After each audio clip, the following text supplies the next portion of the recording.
O grupo estava reunido havia horas, sem chegar a uma conclusão. Um burburinho percorria o ambiente e, vez por outra, uma voz queria dominar e fechar a questão. A doutora Josefina, mãos impostas sobre o queixo e olhar cansado, parecia alheia a tudo aquilo.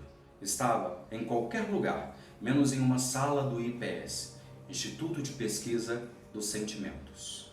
Deixou o debate acontecer por um bom tempo sem interferir, até naquele momento em que lentamente se levantou e, com sua figura pétrea, de olhos cerrados, impôs o silêncio e tomou a palavra.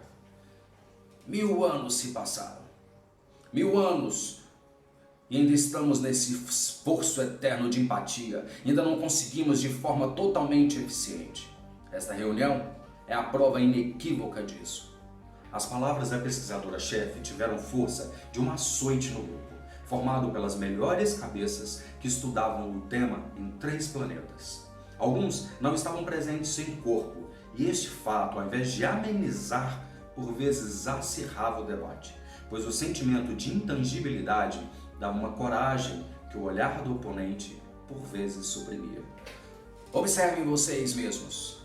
Estão comportando-se como aqueles homens primitivos do século XXI, em que a bravura se apresentava apenas na virulência das palavras digitadas nos teclados dos seus velhos computadores ou dispositivos.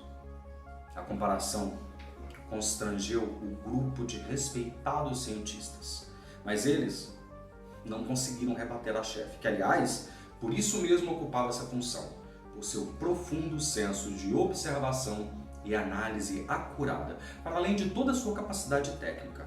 Josefina foi uma das pioneiras nas chamadas experiências de vivência, viagens no tempo, para ver em loco acontecimentos históricos e observar como alguns fatos realmente aconteceram.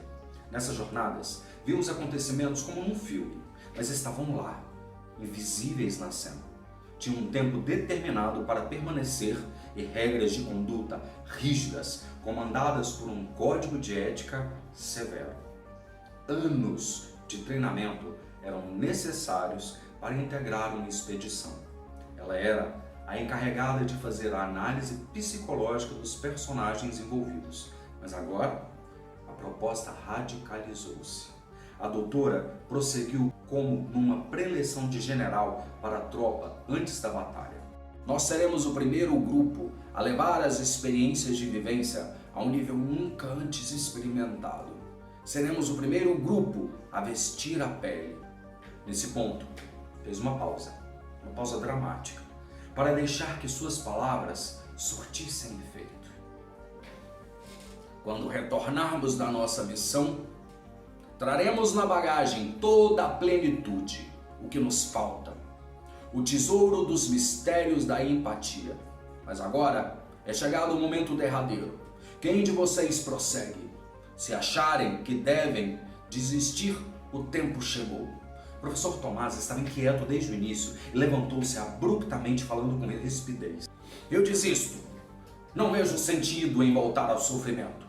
Não vejo como poderemos ajudar as gerações futuras, ou mesmo os planetas e nações que ainda sofrem hoje o flagelo da escravidão apenas por vestir a pele dos que vivenciaram isso num passado tão remoto. Já possuímos informações suficientes para auxiliar nessa luta sem precisar passar por algo assim. A dor precisa ser sublimada e não revivida. Vocês todos são loucos de voltar por esse caminho. O que provaremos com isso? Após uma intensa reflexão, eu vi que não compactuo com esta ideia. Desisto de forma irremediável. Outros 3 mestres levantaram com Tomás. A doutora Josefina atalhou. Desistência aceita. Você está certo. A assistência da pesquisadora não entendeu nada. Depois de tanto tempo de trabalho e estudos, como ela poderia dar razão a Tomás? Mas ela prosseguiu. A máquina 88 está pronta. Sugeri esse nome para batizá-la numa menção ao ano de 1888, no planeta Terra, no Brasil, visto que se completam exatos 1000 anos daquela data. Não preciso dizer para uma plateia de doutores o que isso significa. Pois bem, Tomás, digo que você está correto, porque nem eu, muito menos os seus colegas, queremos outra vez a dor. Isso é insanidade. Quando eu e eles entrarmos naquela máquina, o que vamos sentir é exatamente a mesma coisa que sentiu Francisco José do Nascimento, o dragão do mar, no momento exato em que pela primeira vez desistiu de transportar um escravo em sua jangada. Isso em 1881. Que sorte de sinapses fez seu cérebro? Que emoções saíram de sua mente para o peito e vice-versa, no momento em que liderou a greve de jangadeiros contra a escravidão? Há muito tempo, não temos em nossa sociedade nada semelhante. Não sabemos mais sentir, e muito menos contagiar com esse fogo por liberdade. Precisamos ser irremediavelmente contaminados pela coragem do engenheiro negro André Rebouças, por exemplo, ao dizer em uma sociedade de senhores da terra que o acesso do escravizado à terra era libertação. E ser profundamente contaminado pelo mesmo ímpeto que fez o advogado Luiz Gama se debruçar sobre leis e livrar 500 pessoas do cativeiro. Ou ainda, José do Patrocínio soltar suas contundentes palavras na Gazeta da Tarde. A máquina 88 vai nos fazer voar nas asas do tempo e nos colocar no pulsar do coração de Zumbi dos Palmares. Ela nos porá na ponta da lança de Dandara. Sim, amigos, nossas experiências de vivência já provaram que existiram de fato, pois restavam dúvidas. Mas agora precisamos de mais. Precisamos vibrar junto com eles verdadeiramente, e não com a frieza distante das pesquisas. Vamos pisar também as pedras e os caminhos de alguns anônimos do século passado que foram contagiados por esse vírus do desejo de mudança e agiram de forma absoluta e decisiva. Queremos, ora bolas, descobrir o segredo da empatia. A doutora Josefina bebeu um gole de água. Todos estavam tão surpresos com o viés do trabalho. Ela prosseguiu. Sei que você, Tomás, e muitos outros aqui estavam se preparando para sofrer e extrair da dor o que nos move em direção ao outro. Mas nossa proposta não é esta. Vamos entrar na pele dos que foram empáticos o suficiente para sair da inércia. Não dei detalhe antes, porque precisávamos dos que tivessem coragem suficiente para que, se fosse necessário, sentisse dor.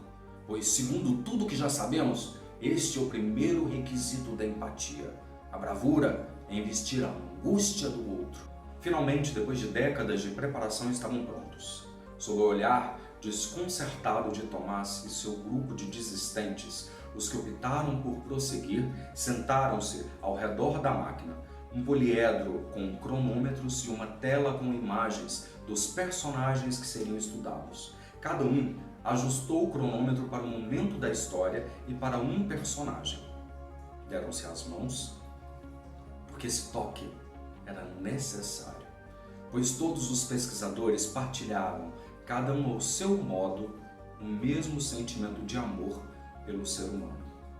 Antes da partida, porém, o Dr. Natanael, especialista em religiões, após observar tudo calado, disse ao grupo dissidente: Tomás, nunca se esqueça, Exu matou um pássaro ontem com a pedra que atirou hoje. Impulsionados pelo coração, que era a máquina 88, estavam prontos para navegar na corrente sanguínea do tempo. Conto 88, de Eliana Alves Cruz.